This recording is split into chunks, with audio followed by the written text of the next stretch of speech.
Hi, this is Dr. Gregory Sadler.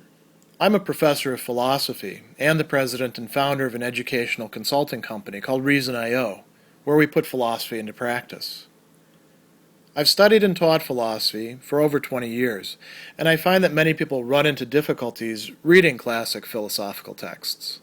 Sometimes it's the way things are said or how the text is structured. But the concepts themselves are not always that complicated, and that's where I come in. To help students and lifelong learners, I've been producing longer lecture videos and posting them to YouTube.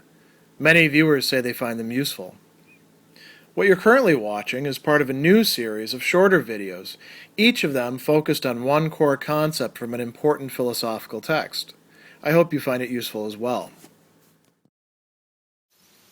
In chapters 5 and 6 of the Monologion, we arrive at some discussions which are very important for understanding Anselm's conception of the divine being, the supreme being, and also its relations with other beings in terms of what we can call his fundamental or background metaphysics. He is exploring this for his monks who he's writing to and for us, his readers, in these chapters. Now, chapter 5 starts out with the assertion, that's the chapter title, just as he or it exists through himself and other things exist through him, so he exists from himself and other things exist from him. What we're talking about here is per se existence or per se being of the supreme being. Usually when we say per se in our ordinary speech, we don't mean precisely what Anselm is using it for here, so I do want to signal what he's talking about. We tend to think about it in terms of, if I say, I'm not talking about that point per se, I usually mean something like for its own sake or on its own account. What he's talking about here is using this per, which is a preposition in Latin, in a way that signifies causality, a way that signifies what something comes from. We translate it as through, not through as in like, moving through space and time, but rather that something happens through the agency, through the causality of another.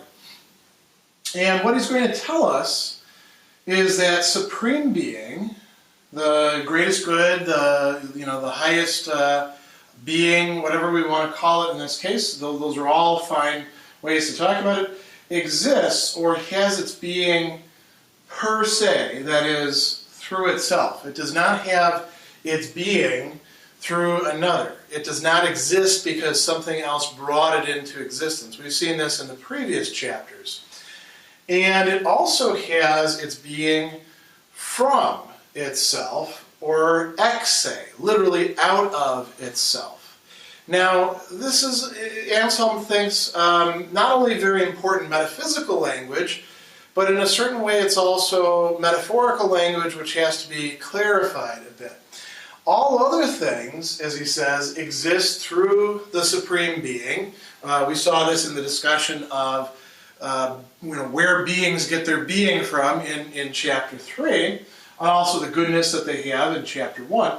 All other things exist through the one single supreme being and from the supreme being. So he's using these two terms, per and ex, that signify causality, and he's going to discuss some cases that might be a little bit illuminating for us. He says, whatever exists from some matter and through a craftsman can also be able to said to exist through the matter and from the craftsman. So we can exchange this from and through. So, think about this book, it exists from some matter, the pages, the whatever finish this is that they're putting on it, the ink, but there's also a craft process, not a single craftsman, but something that went into this. Imagine if this was a medieval book and it was on vellum, which is itself, a product, and then somebody's writing in it, like a monk sitting in his study, or in the library, and it finally gets bound. All those sorts of things create an artifact, right? The artifact does not have its existence per se. It doesn't come out of, doesn't exist through itself, right? It exists through the craftsperson and through the matter. And it could exist through other things as well. You know, get a very complicated chain of causality. We can also just as well say Anselm is willing to concede that it is coming out of the craftsperson and from or through the matter. These are fine. What he really wants to say, that's very important, is that we don't use the term existing or being through or from in the same sense, in the same way, when we're talking about things other than the Supreme Being and when we're talking about the Supreme Being. So he wants to caution us from the mistake of thinking that existence from itself or through itself is just like existence from something else, except maybe there's like a circular relation or something like that. He thinks that this is very different. And he uses this term, he says there's a different existendi ratio. It's translated as definition in here, but ratio really means something more like sense that we're talking about here, or meaning, or the account of it. The account of its existence is different for things other than the supreme essence, the supreme being, than it is for that being. So, when we're thinking about other things, and now we're getting to chapter 6, he says that, because those don't always have the same meaning, we need to carefully investigate in what sense all existing things exist through or from the supreme nature. How is it that other things exist? He's not attempting to provide here a comprehensive account of causality like Aristotle with the four causes. He's just bringing up three basic kinds of causality that are fairly commonly recognized by people who think about this at the time. Those who have any sort of background in metaphysics will recognize some of these. The efficient cause, that is the cause that brings something into being, that acts upon it, that could be impressing something upon it. It could be kicking something into action the right way that causes other things to occur. Then there's the matter, what it is that the thing is made of. And that itself is also a cause for the existence of the thing. It's not just that there's, say, a craftsman. A craftsman has to work upon something. He doesn't just sort of, do like a magic trick and pull things out of the air. Even the magician, as we know, isn't just pulling a rabbit out of nothingness. They're pulling it out of a hat where the rabbit's been all along. And then we can also think about a tool or an instrument as a cause for why something exists the way it does. The book would be a great example. Many tools or instruments go into creating this, right? And this is for things that exist through or from another. So the question that we want to ask is, for the being that exists per se, through itself, and ex se, from itself, are any of these ways of coming into being applicable? And Anselm says, no, it's not like, the Supreme Being, who is God, came about because matter caused God to be what God is, and there's not some efficient cause, like God Maker, in the background, stamping out gods, or just stamping out one God, or anything like that. And it's not by some tool or instrument. So what could it be? He says, why can't this be the case? Anything that exists in any of these three ways exists through another and is posterior to and in some way less than that through which it has its existence. So none of these are applicable to what we've already granted to be a being that has its existence from itself, a being that is the highest, the supreme being, the supreme goodness. None of these would work for it. So he goes on and he says, what then? something that does not exist by the agency of something or from some matter or come into existence by means of any aids, appears either to be nothing, or if it is something, to exist through nothing and from nothing. That's a very interesting thing to bring up, isn't it?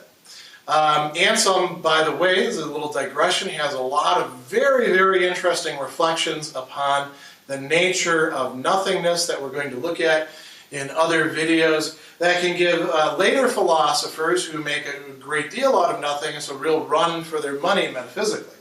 So, to go on, he says, I think these things can in no way apply to the supreme substance, but I'm not going to neglect to put together a proof of this. And so he says, the claim that this nature, apart from whom no nature at all exists, is nothing, is as false as it would be absurd to say that whatever exists is nothing. Right? So the supreme being exists, it's not nothing, and if, we can't say it's through itself because itself it's nothing. That's an absurdity for Anselm.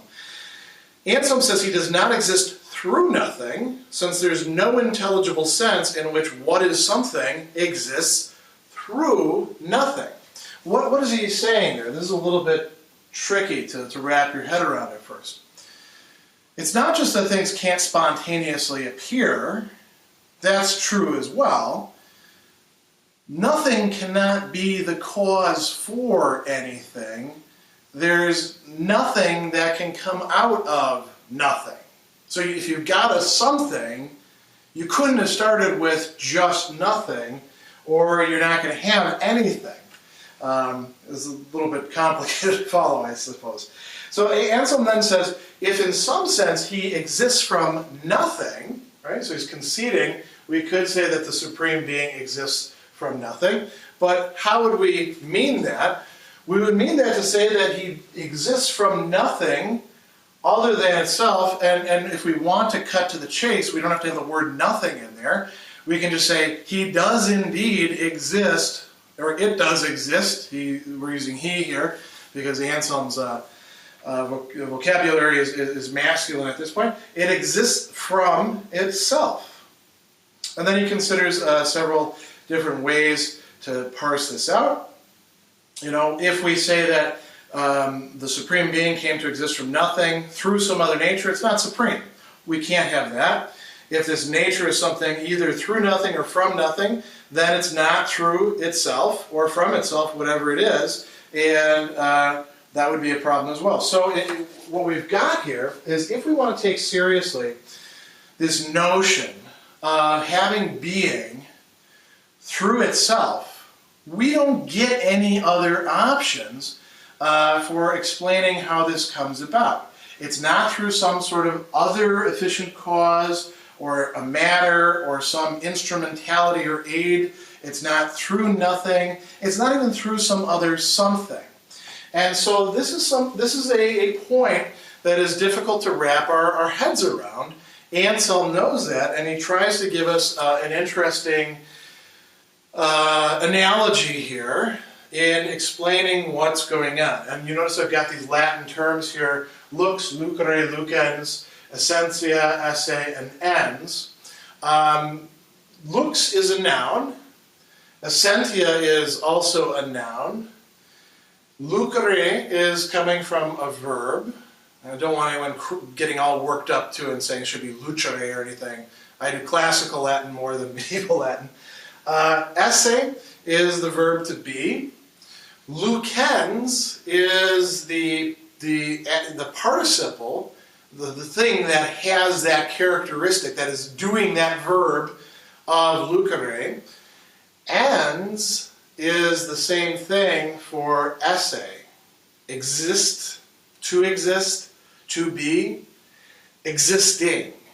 Right? So he goes on and he says, how are we to understand that this being exists through itself and from itself, if it neither made itself nor provided matter for itself, nor in any way helped itself to be what it was not already? It seems that perhaps this can be understood only in the same sense in which it is said that light shines, or is shining, through itself and from itself. Light shines or is something shining, not because these are something that was caused, by something else in the light, but that's the very nature of light, which is to shine or to be something shining. So he says, the same way as essence and to be and being, that is existing or subsisting, follow from each other. So supreme essence and supremely to be and supremely being are related to each other, not unlike light, shine, and shining. Now you may not find that illuminating, and I get the pun there, right at the start, but if you think it through, he's trying to say what this through itself and from itself would be, and he thinks that this analogy helps us understand this over here.